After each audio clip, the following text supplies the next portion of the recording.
നമസ്കാരം. ഇറാനുമായുള്ള യുദ്ധം അവസാനിപ്പിക്കുന്നതിനെ ചൊല്ലി അമേരിക്കയിൽ നിന്നും കൊടുത്തു എന്ന് പറയപ്പെടുന്ന 1 പേജ് സജഷൻസ്, അതിൻ്റെ മറുപടി ഒരു 4-5 ദിവസം കാത്തിരുന്നിട്ടാണെങ്കിൽ കൂടി ഇറാൻ അതിൻ്റെ മറുപടി പാകിസ്ഥാനിൽ എത്തിച്ചിട്ടുണ്ട്. ഇപ്പം അമേരിക്ക കൊടുത്ത പ്രപ്പോസൽ ഉണ്ടായിരുന്നു എന്ന് പറയപ്പെടുന്നത് ഇറാൻ്റെ എല്ലാത്തരം ന്യൂക്ലിയർ ആക്ടിവിറ്റീസും ഉടൻ തന്നെ നിർത്തിവെക്കുക, ഹോർമുസ് കടലിടുക്ക് 2 കൂട്ടരും പിൻവാങ്ങുക, അതിനുശേഷം ഡേ 1 മുതൽ എന്നാണോ അത്തരമൊരു അണ്ടർസ്റ്റാൻഡിങ്ങിലേക്ക് എത്തുന്നത് ആ ദിവസം മുതൽ ചർച്ച ചെയ്ത് 30 ദിവസത്തിനുള്ളിൽ ഒരു സെറ്റിൽമെൻറ്റ് ഉണ്ടാക്കി, എഗ്രിമെൻ്റ് ഉണ്ടാക്കി പരിപൂർണമായിട്ട് ഈ വിഷയത്തിന് ഫുൾ സ്റ്റോപ്പ് ഇടുക. ഇതാണ് അമേരിക്ക കൊടുത്തു എന്ന് പറയുന്ന 1 പേജ് എഗ്രിമെൻറ്റിൽ ഉണ്ടായിരുന്നു എന്ന് പറയപ്പെടുന്ന കാര്യങ്ങൾ. ഇതാരും കണ്ടിട്ടുള്ള കാര്യങ്ങളല്ല. ഇതൊക്കെ ന്യൂസ് ഏജൻസികൾ അവർക്ക് ചോർന്ന് കിട്ടുന്നു എന്ന് പറഞ്ഞുകൊണ്ട് അവർ റിപ്പോർട്ട് ചെയ്യുന്ന കാര്യങ്ങളാണ്. റോയിറ്റേഴ്സ് അടക്കമുള്ള ഏജൻസികൾ, ലോകത്തിലെ ഏറ്റവും വിശ്വസനീയമായ ഏജൻസികൾ, ന്യൂയോർക്ക് ടൈംസ്, റോയിറ്റേഴ്സ്, നമ്മളെ ഏജൻസികൾ കോട്ട് ചെയ്തിട്ടാണ് നമ്മൾ വാർത്തകൾ കളക്ട് ചെയ്യുന്നത്.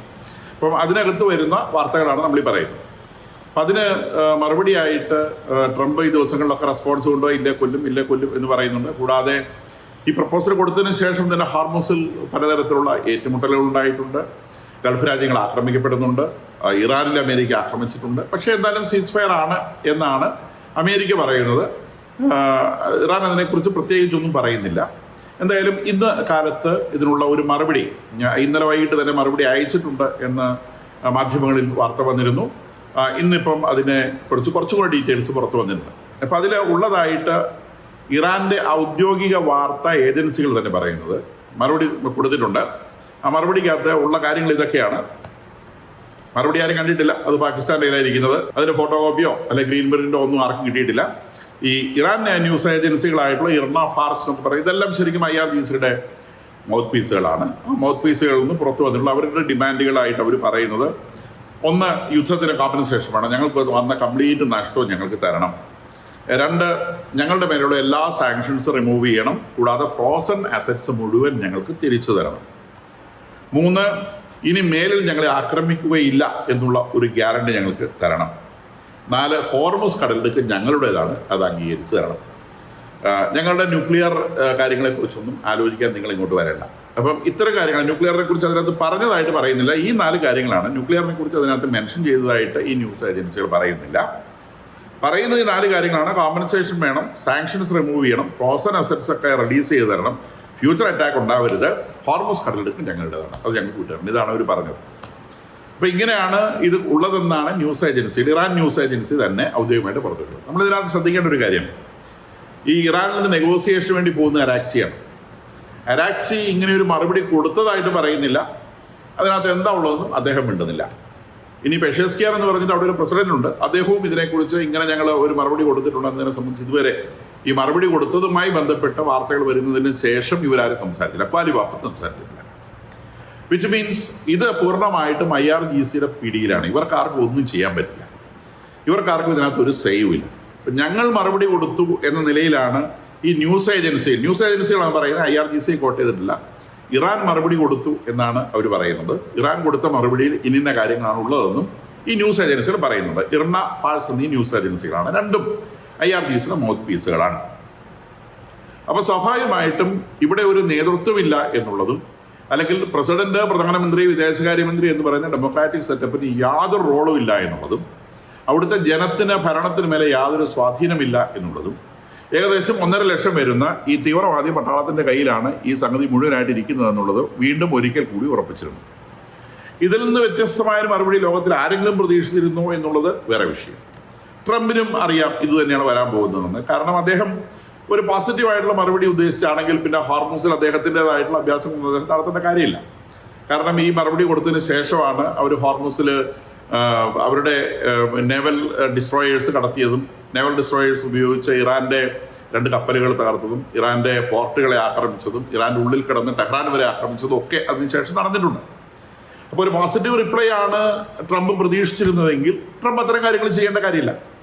അപ്പോൾ അതിനെക്കുറിച്ച് അരാക്സി പറഞ്ഞത് ഇത് ട്രംപ് ഉപയോഗിക്കുന്ന ഒരു പഴയതരം സ്റ്റൈല് പ്രഷർ ടാക്ടീസ് ആണ് എന്നാണ്. അത്തരം ടാക്ടീസ് ഉപയോഗിച്ച് ആർക്കെതിരെയാണ് ട്രംപ് ഷോ കാണിക്കാൻ നിൽക്കുന്നത് എന്നുള്ളത് വേറെ വിഷയമാണ്.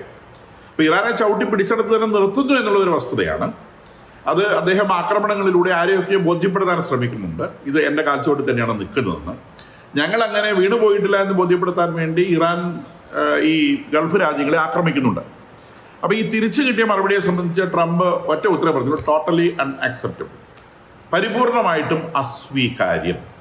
അത് എന്തുകൊണ്ടാണ് അസ്വീകാര്യമായതൊന്നും അദ്ദേഹം പറഞ്ഞിട്ടില്ല. അതായത് ഈ പറയുന്ന റിപ്ലൈക്കകത്ത് എന്താ ഉള്ളതെന്ന് അദ്ദേഹം പറഞ്ഞിട്ടില്ല. എന്തായാലും കിട്ടിയ റിപ്ലൈ ടോട്ടലി അൺആക്സെപ്റ്റബിൾ എന്നാണ് അദ്ദേഹം പറഞ്ഞത്. അപ്പം അതിനെക്കുറിച്ച് അദ്ദേഹം പറയുന്നത് 50 വർഷമായി ദേ ആർ പ്ലേയിങ് ഗെയിംസ്. 50 വർഷമായി യുവമാർ ഞങ്ങളെ കളിപ്പിച്ചുകൊണ്ടിരിക്കുകയാണ്. ദേ വിൽ ബി ലാഫിങ് നോ ലോങ്ങർ. കൂടുതലധികം അവർ ചിരിക്കുകയാണ്. ആ ഒരു കാര്യം മാത്രം ഞാൻ നിങ്ങളോട് പറയാം. 50 വർഷമായി ഇവർ ഞങ്ങളെ കളിപ്പിക്കുന്നു, ഇനി അധികം അങ്ങോട്ട് ഇവർ ചിരിക്കില്ല എന്ന് ഞാൻ ഉറപ്പാക്കും എന്നാണ് അദ്ദേഹം അതിനെക്കുറിച്ച് പറഞ്ഞിരുന്നത്.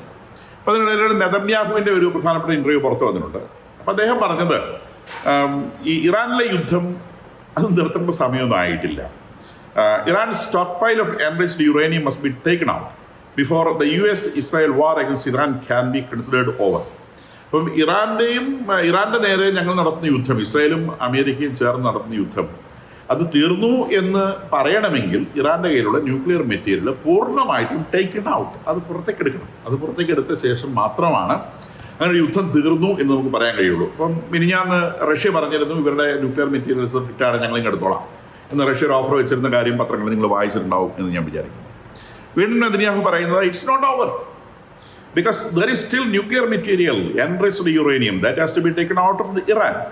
There is still enrichment sites that has to be dismantled. അദ്ദേഹം പറയുന്നത് എൻറിച്ച്മെന്റ് സൈറ്റുകൾ മുഴുവൻ ഞങ്ങൾ നശിപ്പിച്ച് കഴിഞ്ഞിട്ടില്ല, ഇനിയും അവരുടെ എൻറിച്ച്മെന്റ് സൈറ്റുകൾ ആക്രമിക്കപ്പെടേണ്ടത് ബാക്കിയുണ്ട്, കൂടാതെ ഈ ന്യൂക്ലിയർ സാധനങ്ങൾ പുറത്തെടുക്കേണ്ടതുണ്ട്. അപ്പം ഇനിയുള്ള എൻറിച്ച്മെന്റ് സൈറ്റുകൾ തകർത്ത് അവരുടെയുള്ള ന്യൂക്ലിയർ മെറ്റീരിയൽസ് പൂർണ്ണമായും പുറത്തെടുത്ത ശേഷം മാത്രമേ ഈ യുദ്ധം അവസാനിച്ചു എന്ന് നമുക്ക് പറയാനാവൂ. അല്ലാതെ ഈ യുദ്ധം അവസാനിക്കുന്നില്ല. അത് എത്ര നീണ്ടാലും ഈ കാര്യം സാധിച്ച ശേഷമേ യുദ്ധം നടക്കുള്ളൂ. അപ്പോൾ ഇദ്ദേഹത്തോട് ചോദിച്ചു, അതെങ്ങനെ നിങ്ങൾക്ക് ഇവരുടെ സാധനം എടുക്കാൻ കിട്ടാതെ, ഈ യുറേനിയം അവരുടെ കയ്യിലിരിക്കില്ലേ? അപ്പം നെതന്യാഹു അതിനായിട്ട് ഉത്തരം പറഞ്ഞത് you go in and take it out. നിങ്ങൾ അകത്ത് പോയിട്ട് നിങ്ങൾക്ക് എടുത്തോണ്ട് വരണം, അല്ലാതെ അവർ വെറുതെ കൊണ്ട് തരുമോ? അവർ വെറുതെ തരുമൊന്നുമില്ല, പോയി എടുത്തോണ്ട് വരണം. അപ്പോൾ എന്ന് പറഞ്ഞാൽ എന്താ ഉദ്ദേശിക്കുന്നത് നമുക്ക് മനസ്സിലാക്കാൻ സാധിക്കും. ആൻഡ് നെതന്യാഹു പറഞ്ഞത് ഇക്കാര്യത്തിൽ ഞാനും US പ്രസിഡന്റും തമ്മിൽ യാതൊരു വ്യത്യാസവുമില്ല, അല്ലെങ്കിൽ അഭിപ്രായ വ്യത്യാസവും ഇല്ല എന്നാണ്.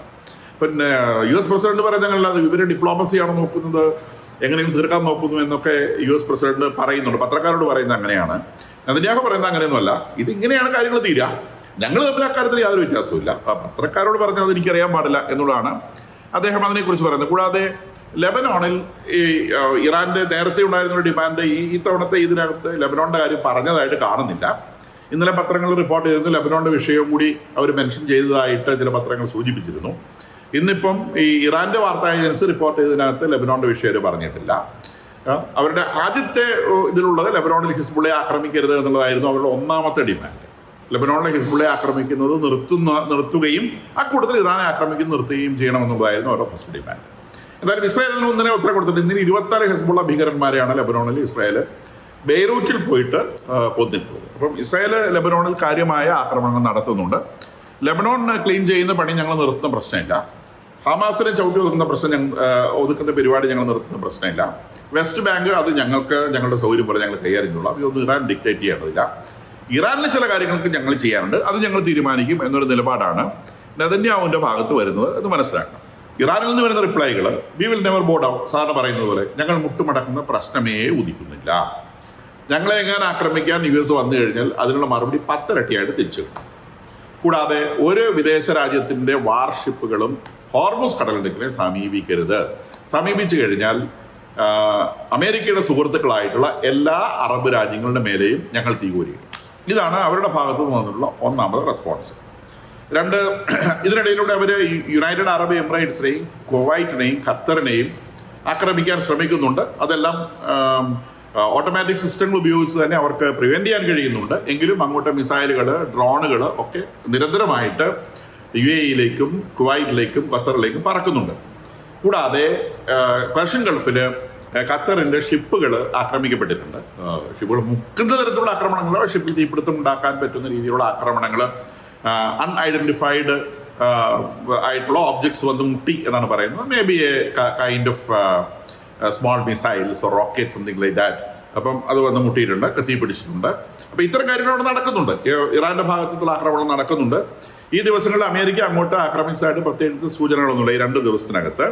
എന്തായാലും ഇറാന്റെ ഭാഗത്ത് ഇടതടവില്ലാതെ ഈ പറയുന്ന UAE-ലേക്കും കുവൈറ്റിലേക്കും ഖത്തറിലേക്കും ചെറിയ തോതിൽ ലിമിറ്റഡ് നമ്പറായിട്ട് വന്നുകൊണ്ടിരിക്കുന്നുണ്ട്. അതായത് തങ്ങൾ ഒരു തരത്തിലും മുട്ടുമടക്കുകയില്ല എന്നുള്ള കാര്യം അവർ വാക്കിൽ പറയുക മാത്രമല്ല പ്രവൃത്തിയിൽ കൂടി അവർ കാണിച്ചിട്ടുണ്ട്. വേണമെങ്കിൽ ഞങ്ങളെ കൊന്നോളൂ, ഇല്ലെങ്കിൽ ഞങ്ങൾ ആക്രമിക്കും എന്നുള്ള നിലപാടാണ് നമ്മൾ ആദ്യം പറയുന്നത് പോലെ ആത്മഹത്യാ സ്ക്വാഡിന്റെ ഭാഗത്തു നിന്ന് വരുന്നൊരു സംഗതിയാണ്. അപ്പം ഇറാനിയൻ മിലിറ്ററി സ്പോക്സ്പേൺ ആയിട്ടുള്ള ബ്രിഗേഡ് ജനറൽ അക്രമീനിയ പറയുന്നത് ഞങ്ങളുടെ ന്യൂക്ലിയർ ഫെസിലിറ്റീസും ന്യൂക്ലിയർ സ്റ്റോറേജും പ്രൊട്ടക്റ്റ് ചെയ്യുന്ന കാര്യത്തിൽ IRGC ഫുൾ റെഡിനെസ്സിലാണ്. ഞങ്ങളുടെ ന്യൂക്ലിയർ ഫെസിലിറ്റീസിന് അടുത്തേക്ക് ഒരുത്തരും വരില്ല. അതുപോലെ യുറേനിയം സ്റ്റോറേജ് സൈറ്റ്സിലും ഒരാൾക്ക് തൊടാൻ കഴിയില്ല. ഞങ്ങൾ അതിനനുസരിച്ച് തന്നെ പ്രൊട്ടക്ട് ചെയ്തിട്ടുണ്ട്. നമ്മുടെ ഇന്റർനാഷണൽ അറ്റോമിക് എനർജി ഏജൻസിയുടെ കണക്ക് പ്രകാരം 60% എൻറിച്ച്ഡ് ആയിട്ടുള്ള 440 കിലോ യുറേനിയം ഇറാന്റെ കയ്യിലുണ്ട്. അത് ഏത് രൂപത്തിലാണ്, എങ്ങനെയാണുള്ളത്, അത് പൊള്യൂട്ടഡ് ആയി പോയിട്ടുണ്ടോ അല്ലെങ്കിൽ മിക്സ്ഡ് ആയി പോയിട്ടുണ്ടോ, ഇത്തരം കാര്യങ്ങളൊന്നും അറിയില്ല. എന്തായാലും ഈ യുദ്ധം തുടങ്ങുന്നതിന് മുൻപ് 440 കിലോ 60% എൻറിച്ച്ഡ് യുറേനിയം. ഈ എൻറിച്ച്ഡ് യുറേനിയം 60% എന്ന് പറയുമ്പോൾ അത് വെപ്പൺ ഗ്രേഡ് യുറേനിയമായി, ബോംബ് ഗ്രേഡ് ആയിട്ടില്ല. ബോംബ് ഗ്രേഡ് യുറേനിയം എന്ന് പറയുമ്പോൾ 90% മേലെ എൻറിച്ച്മെന്റ് ഉള്ളതിനെയാണ് ബോംബ് ഗ്രേഡ് യുറേനിയം എന്ന് പറയുന്നത്.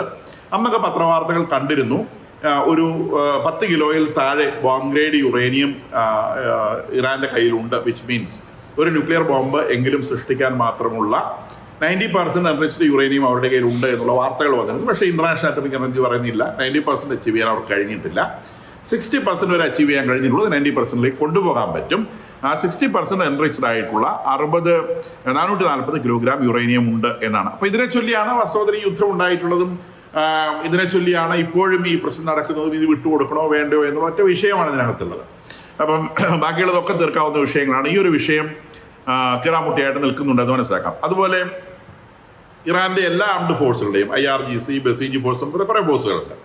ഇതിന്റെ എല്ലാം കൂടി തലപ്പത്തിരിക്കുന്ന ഒരാളുണ്ട്, അലി അദുല്ലാഹി എന്ന് പറയുന്ന ആൾ. അയാൾ അതിന്റെ യൂണിഫൈഡ് കമാൻഡ് തലവനാണ് പറയുന്നത്. യൂണിഫൈഡ് കമാൻഡ് എന്ന് പറയുന്ന സാധനം ഒരു കമ്മിറ്റിയാണ്. ആ കമ്മിറ്റിയുടെ തലപ്പത്തിരിക്കുന്നതാണ് അലി അദുല്ലാഹി എന്ന് പറയുന്ന ആൾ. അദ്ദേഹം മൊജിതാബ ഖമനേയെ കണ്ട് ഉപദേശങ്ങളൊക്കെ സ്വീകരിച്ചിട്ടുണ്ട്. ഇനിയും അമേരിക്കയെ ആക്രമിക്കേണ്ട ഏത് വിധത്തിലാണ് എന്നുള്ള തരത്തിലുള്ള സ്ട്രാറ്റജിക് ആയിട്ടുള്ള അഡ്വൈസുകളൊക്കെ അദ്ദേഹം കൊടുത്തിട്ടുണ്ട്. അതിശക്തമായി അമേരിക്കയെയും അതിൻ്റെ അലൈസിനെയും തകർത്ത് പൊടിച്ചു തീർക്കണമെന്നാണ് മൊജിതാബ ഖമനേയി പറഞ്ഞിട്ടുള്ളത്. അതിനുവേണ്ട പുതിയ സൂത്രങ്ങളും വഴികളൊക്കെ അദ്ദേഹം പറഞ്ഞു കൊടുത്തിട്ടുണ്ടാണെന്ന് പറയുന്നത്. എന്തായാലും ഈ മൊജിതാബ ഖമനേയി എന്ന് പറയുന്ന ആൾ ഒരു ദിവസം പോലും മിലിറ്ററിയിൽ സർവ് ചെയ്തിട്ടുള്ള ആളല്ല. ഇദ്ദേഹത്തിൻ്റെ അച്ഛൻ ഒരു മിലിറ്ററി മാൻ ആയിരുന്നു. പക്ഷേ ഇദ്ദേഹം മിലിറ്ററിയിൽ സർവ് ചെയ്തതായിട്ട് വാർത്തകളില്ല. അപ്പോൾ ഇദ്ദേഹം ഈ മിലിറ്ററിയിൽ സർവ് ചെയ്യാത്ത ആൾ എങ്ങനെയാണ് ഇത്ര കൃത്യമായിട്ട്, ഇദ്ദേഹം മതത്തിൻ്റെ ആൾ തന്നെയാണ്, എങ്ങനെയാണ് ഇത്ര വിവരങ്ങൾ പറഞ്ഞു കൊടുത്തതെന്ന് അറിയില്ല. ഒരു പക്ഷേ അദ്ദേഹത്തിന് എന്തെങ്കിലും തരത്തിലുള്ള ഗിഫ്റ്റുകൾ ഉണ്ടായിരിക്കാം. That we don't know. ആൾ ജീവനോടെ ഉണ്ടോ എന്നുള്ളത് വേറെ വിഷയമാണ് കേട്ടോ. ദെൻ എന്തായാലും സൗദി അറേബ്യ ഇന്നലെ ശബ്ദമുയർത്തി തന്നെ യുണൈറ്റഡ് അറബ് എമിറേറ്റ്സിനെയും കുവൈറ്റിനെയും ഖത്തറിനെയും ആക്രമിച്ചതിനെ അപലപിച്ചിട്ടുണ്ട് അതിശക്തമായ ഭാഷയിൽ, വിച്ച് മീൻസ് ഗൾഫ് രാജ്യങ്ങൾ ഒന്നിക്കുകയാണ് എന്നുള്ള ഒരു വിഷയമുണ്ട്. അതിനിടയിലൂടെ ട്രംപ് നമുക്കറിയാവുന്ന പോലെ 14-15 തീയതികളിൽ ചൈന സന്ദർശിക്കുകയാണ്. അപ്പോൾ ചൈന സന്ദർശിക്കുന്നതിന് മുൻപ് എന്തായാലും ഒരു ഇറാൻ ആക്രമണം നമ്മൾ പ്രതീക്ഷിക്കേണ്ടതില്ല. അതിനുശേഷമേ എന്തായാലും എന്തെങ്കിലും തരത്തിലുള്ള ഒരു നീക്കം അമേരിക്കയുടെ ഭാഗത്തുണ്ടാവുള്ളൂ. നീക്കം വരാതെ നിവൃത്തിയില്ല. കാരണം ഒന്നുകിൽ നിങ്ങളെ കൊല്ലും അല്ലെങ്കിൽ ഞങ്ങൾ ചാവും എന്നുള്ള ഒരു നിലപാടിലാണ് ഇറാൻ നിൽക്കുന്നത്. അമേരിക്കയെ സംബന്ധിച്ച് ചാവാൻ ആഗ്രഹമില്ലെങ്കിൽ ഇറാനെ കൊല്ലുക എന്നുള്ള ഒരു ഓപ്ഷൻ മാത്രമാണ് അമേരിക്കയുടെ മുൻപിൽ ഇറാൻ വെച്ചു കൊടുക്കുന്നത്. So either they have to kill Iran or they have to be get killed. അപ്പം അതിലേത് ഓപ്ഷനാണ് അമേരിക്ക സ്വീകരിക്കാൻ പോകുന്നതെന്ന് ഈ ചൈനീസ് സന്ദർശനത്തിന് ശേഷമാണ് മിക്കവാറും അതിനുള്ള ആൻസർ വരാൻ പോകുന്നതെന്ന് നമുക്ക് വിചാരിക്കാം. കൂടാതെ ഞാൻ നേരത്തെ സൂചിപ്പിച്ചതുപോലെ അമേരിക്ക നെഗോസിയേഷൻ എന്ന് പറഞ്ഞ് നടക്കുമ്പോഴും അവരെന്താണ് വാസ്തവത്തിൽ ഉദ്ദേശിക്കുന്നത് എന്നതിനെ സംബന്ധിച്ച് കാര്യമായ സംശയങ്ങൾ നമുക്കുണ്ടാകും. കാരണം ഒരു നെഗോഷിയേറ്റഡ് സെറ്റിൽമെന്റിൽ എത്തേണ്ടതിൻ്റെ തരത്തിലുള്ള ഒരു എൻവയോൺമെന്റും ഒരിക്കലും അമേരിക്ക ഒരുക്കിയിട്ടില്ല എന്നുള്ളതാണ് സത്യം. ഈ നെഗോസിയേഷൻ നടക്കുന്ന സമയം അവർ സീസ്ഫയർ എന്ന് പറഞ്ഞു, സീസ്ഫയർ നടത്തി. സീസ്ഫയറിന് ശേഷം പല തരത്തിലുള്ള മിലിറ്ററി ബിൽഡപ്പും അമേരിക്ക പേർഷ്യൻ ഗൾഫിൽ നടത്തിയിട്ടുണ്ട്. അപ്പോൾ അതിനിടയിലൂടെ ഒക്കെ നെഗോസിയേഷൻ നടക്കുന്നുണ്ട്. ഇപ്പോൾ ഒരു നെഗോസിയേറ്റഡ് സെറ്റിൽമെന്റിലാണെങ്കിൽ അമേരിക്കയെ സംബന്ധിച്ച് മിലിറ്ററി ബിൽഡപ്പ് ഉണ്ടാക്കുകയോ അവിടെ മൈൻ ക്ലീനിങ് നടത്തുകയോ അല്ലെങ്കിൽ അവരുടെ ഡിസ്ട്രോയർ ഷിപ്പുകളെ കൊണ്ടുപോയിട്ട് ഹോർമസിലൂടെ അകത്തോട്ടും പുറത്തോട്ടും വിടുകയോ ഒന്നും ചെയ്യേണ്ട കാര്യമില്ല. അപ്പോൾ അമേരിക്ക എന്താണ് ഇതിനകത്ത് വാസ്തവം ഉദ്ദേശിക്കുന്നത് എന്ന് മനസ്സിലാവുന്നില്ല. 2, അവരുടെ ഖാർഗ് ഐലൻഡിൽ, ഇറാന്റെ ഓയിൽ ഹെഡ്ക്വാർട്ടേഴ്സ് എന്ന ഖാർഗ് ഐലൻഡ് ഒരു വലിയ ഓയിൽ ലീക്കേജ് കാണപ്പെട്ടതായി കഴിഞ്ഞ ദിവസം റിപ്പോർട്ടുകൾ ഇറാൻ അത് നിഷേധിച്ചിട്ടുണ്ട്. പക്ഷേ ഈ റിപ്പോർട്ടുകൾ പുറത്തുവിട്ടത് ഇസ്രായേലും അമേരിക്കയും ഒന്നുമല്ല. അത് ന്യൂട്രൽ ആയിട്ടുള്ള ന്യൂസ് ഏജൻസികൾ പ്രൈവറ്റ് ആയിട്ടുള്ള സാറ്റലൈറ്റുകൾ ഉപയോഗിച്ച് ഡിറ്റക്ട് ചെയ്തതാണ് ഇത്തരത്തിലുള്ളൊരു ലീക്ക് എന്ന് പറയുന്നത്. ഇറാൻ നിഷേധിച്ചാലും ഇല്ലെങ്കിലും ഇത് സംഭവിച്ചിട്ടുണ്ട് എന്നുള്ളത് ഉറപ്പാണ്. അപ്പോൾ ഈ ഒരു കാലഘട്ടം ഒരുപക്ഷെ നമ്മളുടെ പേജർ ബോംബൊക്കെ ചെയ്തതുപോലെ ഇസ്രായേൽ ഇവരുടെ ഈ എനർജി സൈറ്റുകളിലൊക്കെ ബോംബ് പോലത്തെ എക്സ്പ്ലോസീവ്സ് പ്ലാന്റ് ചെയ്യാൻ വേണ്ടിയാണോ ഉപയോഗിച്ചിട്ടുള്ളത് എന്ന് ന്യായമായും സംശയിക്കാം എന്നുള്ള ചില സൂചനകളും ചില ഭാഗത്തു നിന്ന് വരുന്നുണ്ട്. ഇനി അതിനിടയിലൂടെ ഇസ്രായേൽ ഇറാന്റെ ഒരു അൺആക്സസിബിൾ ആയിട്ടുള്ള ഡെസാർട്ടിൽ, അതായത് സാധാരണ ആളുകൾക്ക് പോയി എത്തിപ്പെടാൻ സാധ്യതയില്ലാത്ത ഒരു ഡെസാർട്ടിൽ ഒരു മിലിറ്ററി ഔട്ട് പോസ്റ്റ്, വലിയ തോതിലുള്ള ഒരു മിലിറ്ററി ഔട്ട് പോസ്റ്റ്, എയർ സ്ട്രിപ്പുകൾ അടക്കമുള്ള വലിയ എയർ സ്ട്രിപ്പുകൾ അടക്കമുള്ള സൗകര്യമുള്ള ഒരു മിലിറ്ററി ഔട്ട് പോസ്റ്റ് ഇറാൻ രാജ്യത്തിന്റെ ഉള്ളിൽ അവരുടെ ഒരു മരുഭൂമിയെ നിർമ്മിച്ചതായും വാർത്തകൾ പുറത്തു വരുന്നുണ്ട്. അവിടെ നിന്ന് ഇറാന്റെ ഉള്ളിലല്ല, ഇറാഖിന്റെ ഉള്ളിൽ ഇറാന്റെ അതിർത്തിയോട് ചേർന്ന്. അപ്പം അവിടെ നിന്ന് ഇറാനിലേക്കുള്ള ദൂരം വളരെ ചെറുതാണ്. വളരെ പെട്ടെന്ന് ഇറാനിലേക്ക് ആക്സസ് ചെയ്യാനും ആക്രമിക്കാനും സാധിക്കും. അപ്പോൾ ഈ ഒരു വലിയ ഒരു ഫുൾ എയർഫോഴ്സിനുള്ളൊരു ഫുൾ ഫെസിലിറ്റി ഈ ഇറാന്റെ മരുഭൂമിയിൽ ഇസ്രായേൽ ഒരുക്കിയതായും വിവരം ലഭിച്ചിട്ടുണ്ട്. അതും ഈ പുതിയ റീസെന്റ് ഏറ്റവും ലേറ്റസ്റ്റ് ആയിട്ട് വരുന്ന ന്യൂസുകളിൽ പെടുന്നതാണ്. പിന്നെ നെതന്യാഹുവിൻ്റെ ഈ ഇന്റർവ്യൂവിൽ നിന്ന് പുറത്തു വരുന്ന കാര്യങ്ങളും ട്രംപിന്റെ മറുപടിയും ഇറാന്റെ ഭാഗത്തുള്ള സൂചനകളും സൂചിപ്പിക്കുന്നത് വരും ദിവസങ്ങളിൽ ഒരു തവണ കൂടി കാര്യമായ യുദ്ധം ഉണ്ടാവും എന്നുള്ളത് തന്നെയാണ്. നമ്മൾ മമ്മൂട്ടി പറഞ്ഞ പോലെ ഒരു വരവ് കൂടി വരേണ്ടി വരും.